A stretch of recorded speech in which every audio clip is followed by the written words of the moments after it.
The first voice out of the dying planet was a child asking why the sky had teeth. No one in the council chamber moved. The voice came through every translator at once, thin and broken, carried on a distress beam that should have been nothing but static. Behind it were millions of other voices. Some were praying, some were counting down, some were counting names that no living mouth in the galaxy could pronounce anymore. Then the image arrived. Oreth 9, the ancient memory vault world, split open across its northern hemisphere. Towers of black archive glass cracked like frozen rivers. Cyan light poured out of the wounds. Not fire, not lava. Memories. Consciousness. Entire civilizations stored in crystal cores beneath the planet, waking inside a collapse they could feel, but could not escape. The vote was already on the wall. Rescue authorization denied. Counselor Elira Voss did not look away from the numbers: 712 million preserved consciousness clusters, 41 extinct species, 9 restricted historical enemies, 1 unstable planetary lattice, 1 legal answer. The word clusters mattered. On Oreth 9, a memory core was not always one person. Some cores held a single frightened mind. Some dense cluster cores held families, cities, or whole evacuation archives compressed into one crystal spine. Saving one core could mean saving one voice, or a million. No. Archivist Vale North stood alone below the high ring of council seats. His 4 hands were folded around a cracked glass key, but his fingers would not stop trembling. "They are awake," he said. "You can hear them." A Thalan judge in the upper tier replied without raising his voice. The council recognizes Oreth 9 as a heritage repository, not a civilian population. A second fracture opened on the planet's image. The sound changed. It became lower, wetter. Like a building groaning underwater, Vale's throat membranes shivered silver. Heritage does not beg. For 4 seconds, nobody answered. Then the chamber doors opened, not dramatically, not with soldiers, not with weapons. A human woman walked in wearing a white rescue coat over a pressure suit, her dark curls tucked beneath a clear neural visor. Behind her came a tired-looking man carrying an analog notebook, a young engineer with magnetic boots clipped to his belt, and a medical drone no bigger than a bird humming at shoulder height. Dr. Samira El-Khatib stopped at the witness line and looked up at the council. Earth requests permission to deploy trauma engineers to Oreth 9. The chamber finally stirred. Elira Voss leaned forward. Her emerald scales caught the cold gold light of the chamber. Trauma engineers. Samira nodded. And grief counselors. Someone in the upper tier laughed once because they thought she had made a translation error. She had not.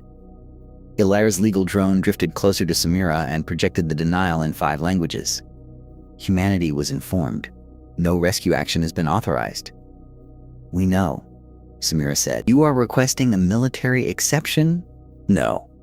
"A diplomatic exception?" "No." "Then what exactly do you intend to do?" The human counselor beside Samira, Mateo Reyes, looked at the dying planet on the wall. The child's voice came through again, smaller now. "Why does the sky have teeth?" Mateo closed his notebook. "We intend to answer her." That was the first moment the council understood that Earth had not come to argue over the vote. Earth had come to disobey it carefully. The Terran rescue fleet left lunar orbit 11 minutes after the council refusal became public. There were no destroyers in the formation, no carriers, no gunmetal wedge ships meant to frighten weaker species into moving aside. The vessels were hospital arcs, modular evacuation barges, trauma response cutters, and civilian rescue craft with broad white hulls and cyan light bands running along their spines.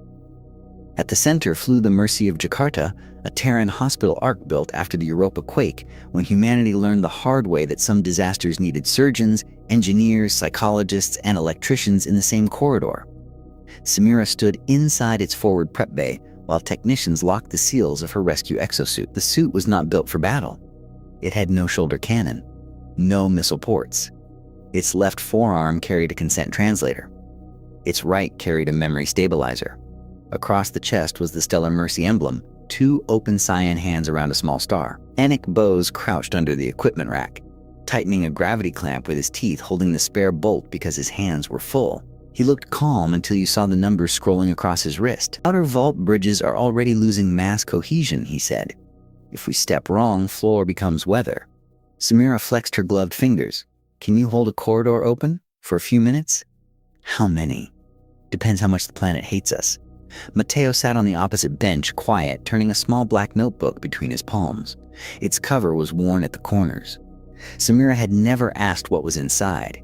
Everyone on the Mercy knew grief counselors carried things they could touch when other people's pain tried to swallow them. A monitor above them showed Arith 9. The planet was beautiful in the way broken glass can be beautiful before it cuts you. Black, violet, cyan, amber. The memory rivers across its surface pulsed irregularly, like a heart in shock. A voice came over the ship channel. All rescue staff, remember protocol. Uploaded consciousness clusters are patients. Do not refer to them as files. Do not refer to them as assets. Ask for consent before stabilization unless immediate fragmentation is detected. If you experience identity bleed, disconnect and signal your partner. A second line followed, colder and more practical. Priority extraction is based on active distress and cluster density. A palm-sized core may contain one survivor. A spinal rack may contain a city. Do not assume size equals value. Confirm before moving. Mateo smiled without humor. That briefing gets shorter every disaster. Samira looked at him. You good? No. Useful? Yes. That will do. The door opened, and Vale North stepped into the prep bay with the careful movements of someone walking through a temple already on fire. His ceremonial glass robes were cracked in 3 places. He had refused a pressure suit until Anik told him the atmosphere on Arith 9 was now partly memory vapor and partly lightning. I should have told them earlier, Vale said. Samira did not ask who he meant. The council? His luminous blue eyes stayed on the planet image. Everyone? Mateo's voice softened. Told them what? Vale's fingers tightened around the archive key. That some doors in Arith 9 were sealed not to protect the dead from us, but to protect us from remembering what we did to them. Onyx slid out from under the rack. That sounds like the kind of sentence you say before a very bad day. Vale looked at the humans one by one, as if trying to decide how much truth they could survive. There are mines below the Western Archive spine that the Council will not want you to rescue. Samira's expression did not change. Are they conscious? Yes. In distress? Vale shut his eyes. Yes. Then they are on our list. The Mercy of Jakarta dropped out of folded space above Arith 9 with 37 other rescue vessels, and the planet screamed across every open channel. The sound hit the ship like a physical thing. Lights flickered. 3 med techs grabbed their heads. A navigation officer began speaking in a language he did not know and had never heard, repeating the same 9 syllables until Mateo crossed the deck and pressed a trauma patch to his neck. Borrowed memory. Mateo said, You're here. Your name is Pavel. You are aboard the Mercy. Look at my hand. The officer focused on him, shaking. Samira turned to the forward display. Arith 9 filled the glass. Archive towers rose from the surface in impossible clusters, each one the height of a mountain, each one threaded with cyan light. Now those towers were splitting. Chunks of them floated upward instead of falling, caught in broken gravity. Through the cracks below, amber cores flashed like trapped lanterns. Council ships waited above the northern pole. They were elegant, gold-white, and useless. Elira Voss appeared on the main screen, framed by the perfect geometry of her command chamber. Her feathered shoulder ridges were stiff with anger. Terran vessels, you are entering a restricted heritage collapse zone. Samira clipped her helmet seal. We are entering a medical emergency. You do not have authorization. No, Samira said. We have patience. Elira's eyes narrowed. Do not make poetry out of legal violations. Mateo stepped beside Samira. Do not make paperwork out of screams. That one landed harder than he meant it to. For a moment, Elira looked past them at the open channel. The child voice had disappeared into a storm of overlapping panic. Then her jaw tightened. If you remove restricted cores from Arith 9, Earth will be charged with illegal resurrection of enemy intelligence. To Elira, the word enemy was not theater. Every Veyrathi hatchling learned the nursery names from the Third Ember War before they learned the names of old kings. Her grandmother had kept a shard of melted nursery glass above the family shrine. Korsha did not mean politics to her. It meant children who never grew feathers. Samira looked to Vale. He lowered his head. There it was, the hidden sentence inside the Council's refusal. Enemy. Not unstable. Not impossible. Not unsafe. Enemy. Samira faced the screen again. Counselor Voss, we are not resurrecting anyone. We are preventing active suffering. You cannot know what those minds contain. No, but I know what pain sounds like. The screen cut off. Anik exhaled. Well, we made friends. Below them, a new fracture ripped across the Western Hemisphere. The Mercy launched its first descent team in a white dropcraft named Handrail, because human rescue crews name ships after things you grabbed when falling. Samira, Mateo, Anik, and Vale rode inside with 6 portable neural cradles, 12 repair drones, 3 grief response emitters, and no weapons except cutting tools. As the dropcraft entered Orith 9's atmosphere, the windows filled with violet lightning and shredded holograms. A woman made of blue light ran across the clouds, vanished, then appeared again 10 kilometers away, still running. Mateo watched her. Loop fragment. Vale pressed one hand to the glass. Outer ring civilian archive. The Talon preserved evacuation memories there. Can she feel that? Samira asked. If her core is still intact, yes. No one spoke for the next 9 seconds. The handrail punched through a storm layer and dropped between 2 archive towers. They were not buildings in the normal sense. They were memory cathedrals. Black glass columns wrapped in rivers of light. Each wall alive with flickering faces, maps, last songs, trial records, wedding vows, death chants, recipes, insults, lullabies. Then a tower snapped in half. Anik shouted, "Brace." The upper section did not fall. It rotated slowly into the air, tearing its own light cables out of the ground. Hundreds of amber cores spilled from the broken side, each glowing with a mind inside. Samira's hands moved before anyone gave an order. Cradle team, mark loose cores. Mateo, open calm band. Anik, give me a floor. There isn't one. Then make a suggestion the universe accepts. Anik slammed both palms against the dropcraft console. 6 repair drones shot downward and unfolded into a temporary gravity mesh over a plaza that was breaking apart tile by tile. The handrail landed hard. The first thing Samira heard outside was not the storm. It was a chorus of last words. Thousands of them, speaking over each other from fractured wall panels and exposed cores. Some were angry. Some were confused. Some repeated a single name with such devotion that even without translation it hurt. Mateo activated the grief response emitter. His voice went out in soft pulses, translated not as words first, but as emotional shape. Presence, safety, attention. The basic things every frightened mind recognizes before language. This is Terran Rescue Team Handrail. We are here. We will ask before we move you when possible. If you can understand me, send 1 pulse for yes, 2 for no. The nearest core flickered. 1 pulse. Then another. Then 1,000. The plaza lit up like a field of amber fireflies. Samira's face changed then. Not soft. Sharper. Confirmed consciousness response. Begin extraction. Vale made a sound behind her, small and broken. The council had argued for 27 minutes over whether these minds counted as alive. The minds answered in one. Rescue work never looked heroic from inside the disaster. It looked clumsy, sweaty, too slow. Full of shouted numbers and dropped tools and people saying again after something failed. Samira knelt beside the first exposed core. It was the size of a human infant, warm enough that heat fogged her visor. A shape moved inside it, not a body, not exactly, but the suggestion of curled limbs and a face turning toward sound. Her translator projected a question into the core. Do you consent to stabilization? The answer came as a memory. A kitchen.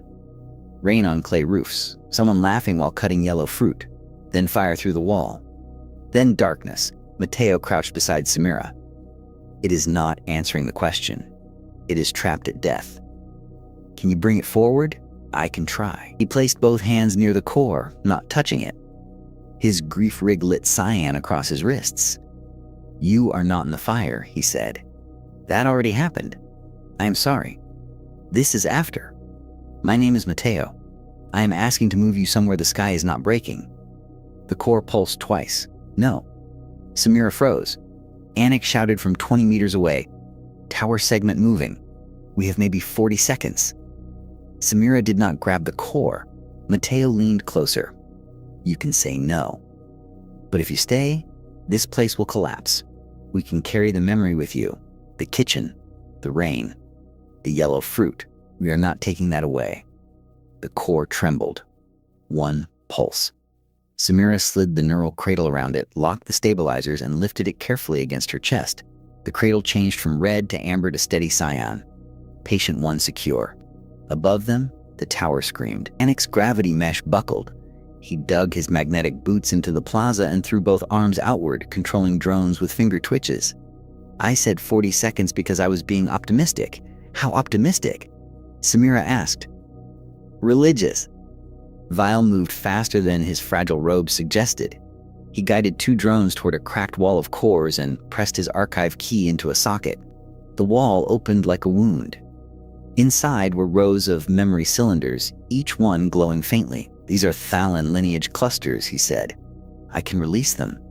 Samira looked at the wall, then at the plaza, then at the amber cores scattered across the broken ground.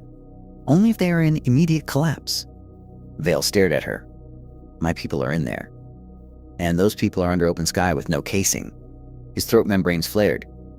You would delay my ancestors? I would triage distress, not ancestry. For one sharp second, Vale hated her. Then a loose core near his foot began pulsing so rapidly it blurred. Help, help, help, help, help. Vale looked down. The anger left his face as if someone had cut a wire. He dropped to his knees and helped Matteo stabilize the stranger. On the council ship above, Elira Voss watched the live feed in silence. Her officers expected her to order interception. Her legal drone waited beside her shoulder, already drafting injunctions in the air. The humans moved through the collapsing plaza with no rhythm she recognized as military and no hesitation she recognized as weakness. They were not brave in the clean way of soldiers standing in formation. They were brave in the ugly way of people trying to hold too many breaking things with too few hands. A human engineer threw himself under a falling light conduit to keep it from crushing 3 cores. A counselor apologized to a mind that had refused extraction until the last possible second. Samira Al-Khatib stopped twice to ask consent while the ground opened behind her. Madness, Elira thought. Then the first rescued core reached the handrail, and its stabilization signal appeared on her screen. Consciousness integrity, 81%. Fear response, decreasing. Identity continuity, intact. Alive was not a legal term in the readout, but it should have been. Counselor, her drone said, shall I transmit cease order 7? Elira watched Samira hand the first cradle to a medtech as if passing over a sleeping child. Not yet. The drone's lens turned. Delay may weaken enforcement posture. Yes, Elira said. I know what delay does. Down on the surface, the first rescue window closed after 12 minutes and 38 seconds. The handrail lifted with 31 stabilized cores, 6 human rescuers, 1 Thalan archivist, and damage to both landing struts. Behind it, the plaza folded inward. The remaining tower half sank into the ground without flame, without explosion, erasing whatever mines they had not reached. Matteo sat on the deck beside the core that remembered rain. He kept one hand on its cradle until the panic pulses slowed. Samira removed her helmet. Sweat ran down her temple. She looked at the mission tally. 31 saved. Estimated remaining conscious clusters, 712 million. Anik saw her looking and said, don't do that. What? Compare hands to oceans. Samira almost smiled. That from engineering school? No. From my mother when I tried fixing the roof during monsoon with 1 bucket. Matteo did not look up. Did it work? For the part under the bucket. The Mercy's hangar doors opened above them, and for a few seconds, the rescued cores reflected against the white hull lights like small amber stars. Then the sealed Western Archive woke up. Every core aboard the handrail flashed black. A sound came through the floor, not a scream, a warning. Vale staggered. His archive key split another centimeter in his hand. Samira caught his arm. What was that? Vale's eyes filled with reflected amber. The doors below the western spine just failed. Anik checked the structural map. A red line appeared under an entire continent of glass. Those vaults were sealed, he said. Why are they opening now?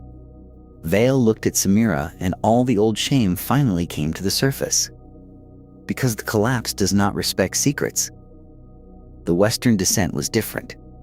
The air itself felt hostile, packed with encrypted grief and old war memories. The archive towers there were lower, thicker, built without ornament. No public lineage murals. No songs flowing along the walls. Just black vaults with amber warning bands and council seals burned into every door. Severin Tal's salvaged ship was already there.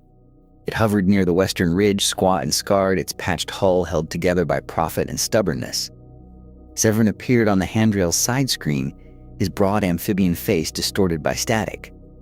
Brass salvage rings clicked around his breathing collar. Terrans, he said. You are late to your own crime scene. Samira strapped a second neural cradle to her back. Move your ship out of the descent path. I am legally contracted to observe recoverable heritage material. Mateo looked up from calibrating his grief rig. You mean steal from the dead? Severin's wide eyes blinked sideways. Only from the abandoned dead. Very different business category. A child's voice cut through the open channel from below. Is anyone there? Severin's expression changed before he could hide it. The voice repeated, smaller. Did the war end? No one in the handrail moved. Vale whispered, Korsha? Onyx slowly turned from the console. As in the Korsha? The name had survived in every school archive in the civilized galaxy. Korsha meant conquest fleets, burned colonies, siege moons, children hidden under floors while mantis-like shadows passed over windows. The species had been extinct for 3 centuries, defeated so completely that even their language was restricted in some systems. And now one of them sounded like a child asking whether the war had ended. Elira Voss forced herself not to react when the identification appeared on her command display. Restricted enemy cluster confirmed. Her officers began speaking at once. Counselor, authorization for containment strike? Legal quarantine permit signal severance. Terran extraction now constitutes enemy preservation. Elira raised one hand and the room stopped. On the lower screen, Samira El-Khatib was staring at the same identification. For the first time, the human hesitated. Good, Elira thought. Now you understand. Then Samira said, Mateo, child protocol. Elira's breath caught. Not enemy protocol. Child protocol. Mateo opened the channel gently. This is Mateo Reyes with Terran Rescue. The war ended a long time ago. The answer came through broken and full of static. Did we win? Mateo looked at Vale. Vale could not speak. So Mateo told the truth. No. A pause. Are my mothers coming? Mateo closed his eyes for 1 second. Only one. I don't know where they are, he said. But I am here. The western vault door split down the middle. Inside were not weapons. Not command archives. Not a hidden army waiting to return. There were memory cores stacked in emergency racks, many cracked, many dim. Some were large enough to hold adult clusters. Some were tiny. Too tiny. Around them floated fractured holograms of Korsha forms, mantis-like silhouettes made of amber and black shard light reaching, flickering, looping through the last minutes of a dead civilization. One stabilized enough to form a face. Korsha Memory Fragment 18 opened its broken crown-like antennae and spoke in a voice like glass dragged across stone. Deletion team? Samira stepped forward with both hands open. Rescue team. The fragment laughed. It was an ugly sound because its voice matrix was damaged. Same word. Softer uniforms. Mateo moved beside Samira. We are not here to delete you. You preserved our fear for 300 years. Now the prison breaks, and you bring comfort. Vale flinched.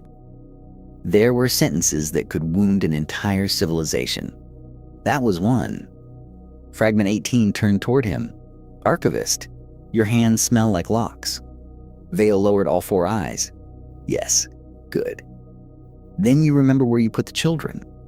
The vault shook. Onyx drones screamed alarms. Samira made the decision in less than a second. We stabilize this sector first. Vale snapped his head up. There are Thalan chambers closer to collapse. These cores are already cracked. They are Korsha. Samira looked at him, and this time she let the anger show. Then they had been waiting longer for someone to treat them like patients. The words traveled up the live feed and into the council chamber. Across a dozen systems, officials who had been watching for human theft heard something worse. Human mercy did not care who history hated. That was when the council acted. The quarantine law activated with a sound like a bell struck underwater. Around Oreth 9, ancient transmission gates that had been dormant for centuries unfolded from the planetary ring. They were huge, black, and beautiful, built to move stabilized memory clusters off-world in the event of disaster. The council locked all of them. On the mercy of Jakarta, every outbound evacuation route turned red. An operations officer shouted, "They cut the gates." Anik stared at the map. Not cut. Locked. The gates were the only way to move stable mines in bulk without touching every rack. No bulk transfer now, no long-range stabilization beam, no remote duplication. Samira's eyes moved across the vault diagram. Whole cities of clustered consciousness were still stored in physical spine racks below them. So, we carry them, she said. Anik looked at the racks, then at the collapsing bridge lines. By hand. and only the dense cores we can reach before the planet eats the rest. Time? Samira asked. Planetary lattice failure in 43 minutes. The number dropped to 42 as he spoke. Elira Voss appeared again on the handrail's display. Her face was rigid, but something in her eyes had changed. It was not mercy yet. Maybe fear of it. Dr. El-Khatib, remove your team from the Western Vault. Restricted enemy clusters are not eligible for extraction under Council Quarantine Code. Samira was securing a cracked Korsha core into a cradle. She did not look up. This cluster is presenting terror loops and identity fragmentation. It is eligible under my hands. You will create a political catastrophe. No, you already did. We are creating witnesses. Elira's feathers lifted along her shoulders. Some of those minds may belong to murderers. Then they can wake up and face history. They may carry dangerous ideology. Then quarantine them awake. They were enemies. Samira finally looked at her. Counselor, I have treated human war criminals after prison riots. I have stabilized pirates who shot at medics. I have held pressure on a man who killed 6 children because he was bleeding in front of me, and there was no one else in the room. Mercy is not approval. It is discipline. No one in the vault spoke. Even Fragment 18 went still. Samira lifted the Korsha core into her arms. And right now, discipline says we move. That should have been the line that carried them through. It was not. Because disasters never respect speeches. The Western Archive spine broke open beneath them. The floor became a storm of glass plates. Gravity turned sideways. 3 neural cradles lifted into the air and slammed against the ceiling. Onik fired magnetic anchors into the wall and caught one with his left hand before it hit a fracture line. Matteo was not so lucky. A ribbon of amber light lashed out from the broken vault and wrapped around his grief rig. He jerked once, then his eyes went black. Samira grabbed his shoulder. Matteo! He answered in a language with clicking consonants in a child's rhythm.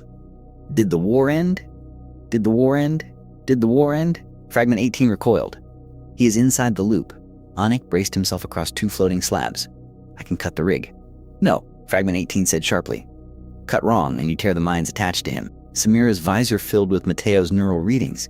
His human identity pattern was still there, but buried under thousands of Korsha death memories. If she disconnected him too fast, she could save his body and leave pieces of his mind inside the archive. If she waited, the trauma loop could burn through him until he could no longer remember which grief belonged to him. Matteo's mouth moved again. This time the voice was his own, but smaller. Samira. I'm here. I can hear them. I know. They think we came to finish it. The vault ceiling cracked. Anik shouted, we have 2 minutes before this chamber folds. Vale was at the sealed rack using his archive key to release the child cores. His hands were bleeding silver through the pressure gloves. Samira looked at Matteo, then at the cores, then at the exit corridor splitting apart. There were choices in rescue work that did not feel like choices. They felt like betrayal assigned by math. Matteo gripped her wrist. Don't leave them because they're angry. His eyes were black, but his voice was his. Samira swallowed the only fear she had time for. I need a bridge, she said. Anik looked at the corridor. Half of it was gone. The other half was becoming transparent, revealing the planet's hollow core below, a cyan storm spiraling around a black center. I can anchor the plates, he said, but the mesh needs a conductor. No. Samira knew that tone. Anik was already unclipping the safety regulator from his suit. If I route the gravity field through my exosuit, the plates hold long enough for one crossing. How long? 90 seconds. And after. My nervous system files a complaint. Anik. He looked at her, suddenly very young. You carry the cores. I make the floor. He drove both boots into separate slabs and slammed his palms against the archive wall, his suit lit orange, then white. The broken plates between the vault and exit snapped into a trembling bridge. Anik screamed once through clenched teeth, not dramatically. Not like a hero in a story. Like a person touching a live wire because children are on the other side. Severin Tal saw it from his salvaged ship. He had stayed close for profit. Then for curiosity. Then because leaving had started to feel like something he would remember too clearly. His cargo hold was empty except for cutting equipment and illegal acquisition nets. On the open channel, the Korsha child asked again if anyone was there. Severin looked at his pilot. Open the hold. The pilot's throat sacs fluttered. Captain? Dump the salvage nets. All of them. our contract, has become embarrassing. His ship rolled toward the western vault, heavy and ugly and suddenly useful. Severin opened a channel to Samira. Terran, my hold can maintain cold stability for 200 cores. Maybe more if your engineer's gods are generous. Samira was lifting Matteo with one arm and a Korsha core with the other. You charging us? Severin's wide eyes blinked. Yes. One answer. What? When that child wakes, I want to know if it remembers anyone coming. Matteo, half conscious, whispered, it will. The crossing began. Vale went first, carrying 3 tiny Korsha cores against his chest. No one ordered him to. No one forgave him either. Forgiveness was too large for that moment. But his hands, the hands Fragment 18 said smelled like locks, held the children carefully. The bridge shook under him. Onyx suit sparked. Move. Samira followed with Matteo supported against her shoulder. The grief rig was still linked to thousands of hostile minds. Through his mouth they shouted at her, cursed her, begged her, called her executioner, called her mother, called her by names from wars humanity had never fought. She kept walking. Behind her, Fragment 18 flickered beside its own cracked core. You will drop us when the council threatens you, it said. Samira did not turn. Then you don't know humans. I know rescuers. They save what their people can bear to see. Samira reached the midpoint of the bridge. Below her, the planet's hollow core opened like an eye. My people built museums for our monsters, she said. Prisons for them.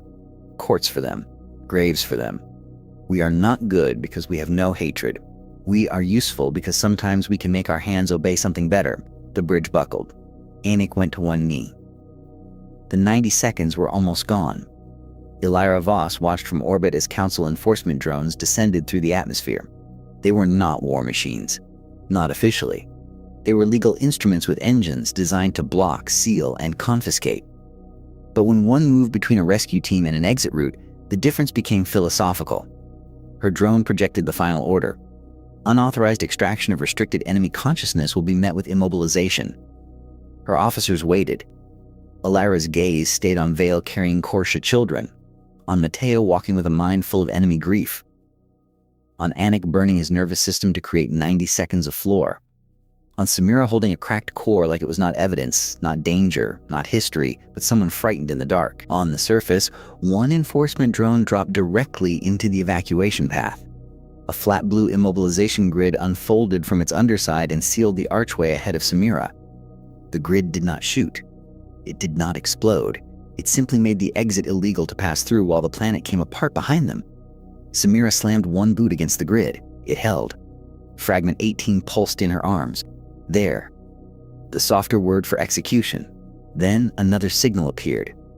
One of the rescued Korsha cores had stabilized enough to broadcast a memory fragment. The image unfolded in Elira's chamber, a battlefield from 3 centuries ago. Smoke. Sirens. Veyrathi hatchlings hidden beneath a collapsed nursery dome. Korsha soldiers moving through the ruins. Elira stiffened.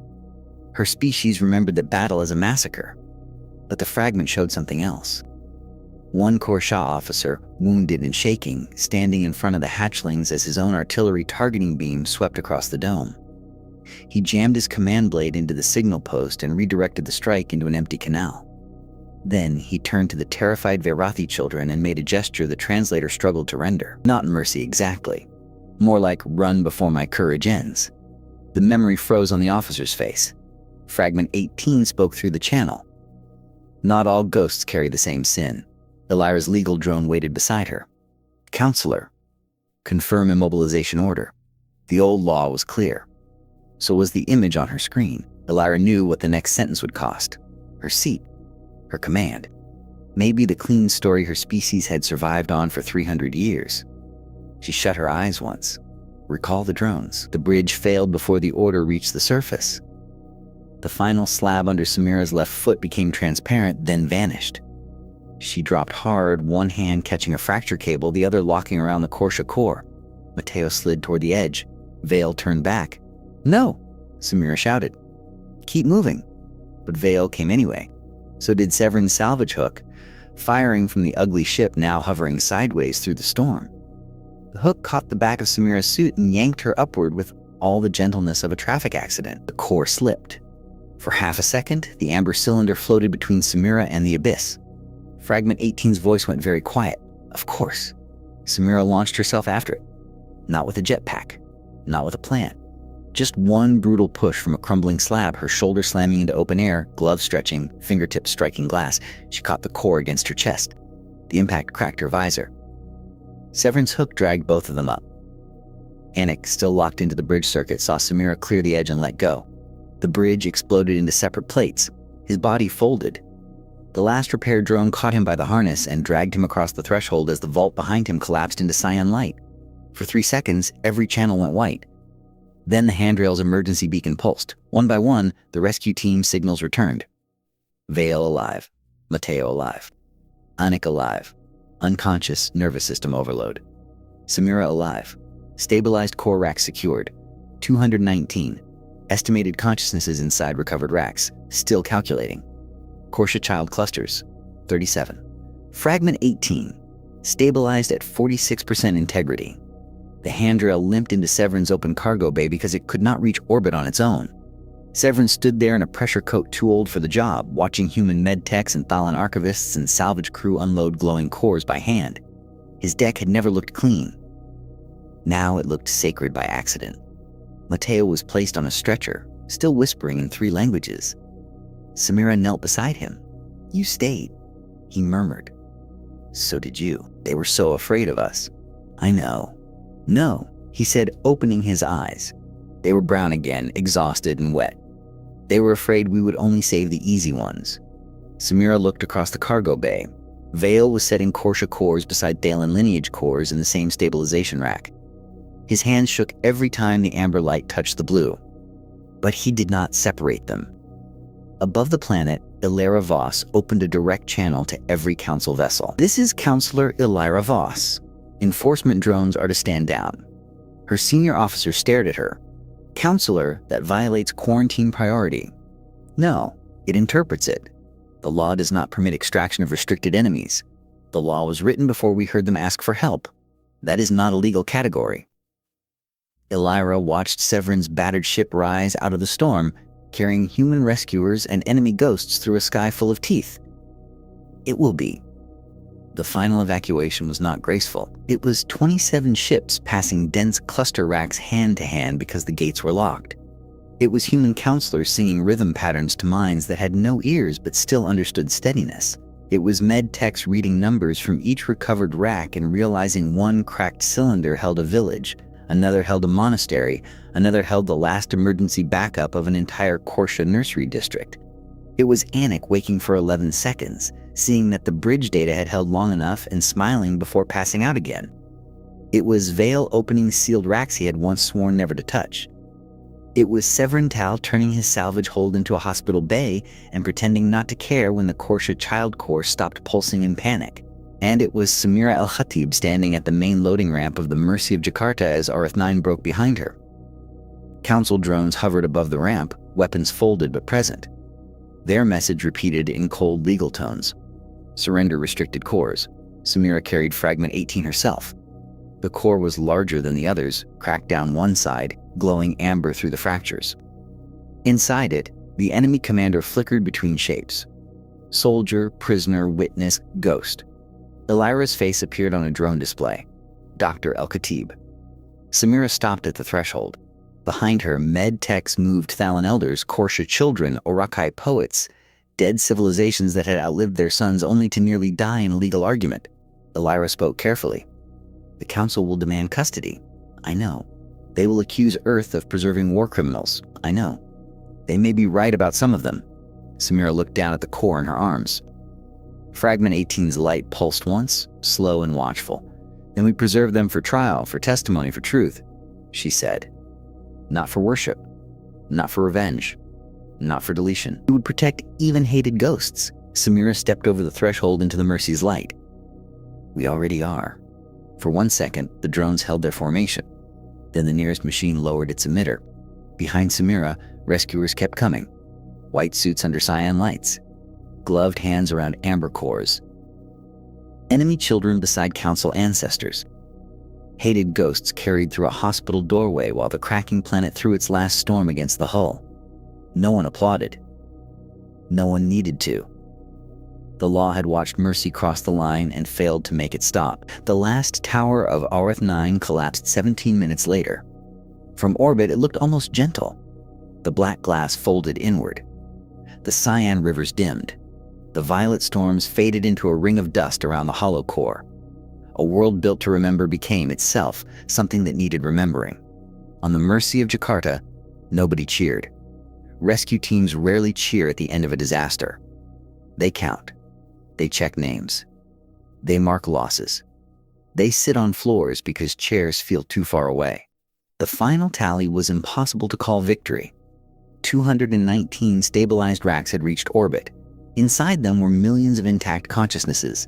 Families, teachers, prisoners, healers, elders, children, witnesses, and enemies who had woken inside the end of the world. Millions were saved. Millions were not. Samira stood in the refugee bay where the stabilized cores had been arranged in long rows of floating cradles. Amber, blue, green, silver, violet. A field of small stars humming under medical light. Mateo walked beside her with a cane he had already been told not to use too much. Anik was asleep in a recovery pod 2 decks below, his nerves wrapped in regenerative gel and his first waking complaint already recorded as, "Did the floor work?" Vale North stood before the Korsha child clusters. For a long time he said nothing. Then he bowed, not as an archivist to a relic. As someone guilty to someone harmed. One of the tiny cores pulsed. Mateo's translator caught the meaning. Did someone come? Severin Tal, who had no official reason to still be aboard, looked away quickly. Mateo smiled with a tiredness that reached his bones. "Yes," he said. "Someone came." Across the bay, Counselor Elira Voss entered without her legal drone for the first time since anyone had known her. Her gold armor looked too formal among the rescue blankets, cracked helmets, and sleeping medics. She stopped before Fragment 18. The Korsha mind formed a flickering silhouette inside its core. "Veirathi," it said. Elira held herself very still. "Korsha. I remember your children running. I know. I did not save them because I was good." Elira's voice almost broke. "Why, then?" The fragment's amber light dimmed and brightened. "Because they were small and the beam was coming. No law in the galaxy had language for that." But Mateo wrote it down. In the days that followed, the scandal did not arrive as a speech. It arrived as footage. Council chambers across the inner systems played Vale North's testimony beside a Korsha core he had once helped seal away. Veirathi families watched the nursery memory in silence while Elira stood behind the evidence table without her gold shoulder armor. In guarded quarantine rooms, dangerous Korsha minds woke behind layered firewalls and were assigned counsel before they were assigned charges. In reconstruction suites, child clusters learned to shape light into hands, then faces, then the names they still remembered. The guilty were not forgiven by paperwork. The innocent were not erased by association. And every hearing began with the same uncomfortable fact. The council had voted no while the dead were still capable of fear. On the 7th day, Mateo returned to the refugee bay alone. He carried his old black notebook, the one with worn corners. He opened it beside the core that remembered rain on clay roofs and yellow fruit on a kitchen table. "I promised I wouldn't let them take the memory," he said. The core pulsed once. Outside the observation glass, the remains of Orth-9 drifted behind the Mercy of Jakarta in a faint violet ring. Inside, thousands of glowing cores hummed softly together, not as a chorus, not yet as a people, but as survivors learning the shape of safety.